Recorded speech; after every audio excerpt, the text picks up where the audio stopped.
What's going on, y'all? Still working on the Synagogue of Satan study.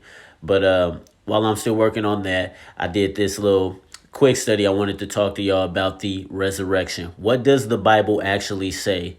What does it tell us about the resurrection? If you are truly a believing Christian, then the resurrection should be a big deal to you. So I just busted out this short study for y'all. It's only like, I don't know, a few pages.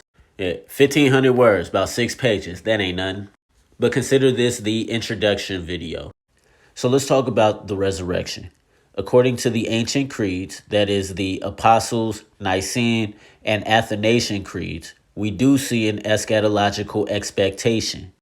All three creeds confess the belief in Jesus returning to judge the living and the dead.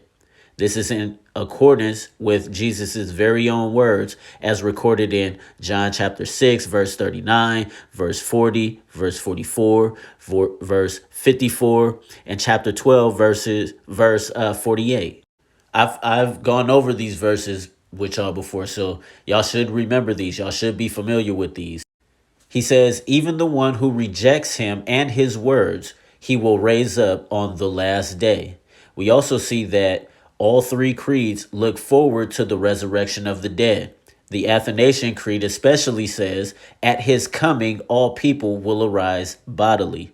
So we know from these creeds that these early Christians had an eschatology. It may not have been as developed as they are now, you know what I'm saying? But they still had it, a very basic one.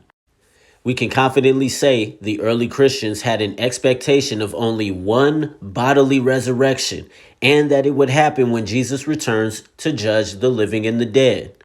Now, hear me out.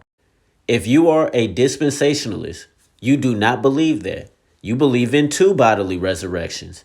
And I would submit that those who hold to the belief in the rapture are against the words of Paul, John, and Jesus, as well as the early Christians. Because as I am about to demonstrate, each one of them said there's only one bodily resurrection. If you think that there's going to be a bodily resurrection and then 1,007 years later there's going to be another one, that's not in the scriptures. Now, even though John and Paul may have never read each other's writings, they do not contradict each other. They appear to bring clarity to one another. For example, John writes about the first resurrection, Revelation 20, verses 4 through 6. He says those who take part in that resurrection will not be harmed by the second death. Now, here's where Paul brings clarity to what John is talking about when he's talking about this first resurrection. Then we have Paul telling the Ephesians that everyone who believes in the Lord Jesus has been raised and seated with Christ already. That's Ephesians chapter 2, verses 4 through 7. Again, I have at least 2 videos on this particular topic, the first resurrection, and I have exegeted from the original language what Paul said to the Ephesians, how it was a past tense action, them being raised up, or us believers being raised up with Christ from the moment that we believe. Being seated with Christ is to say we are reigning with Christ.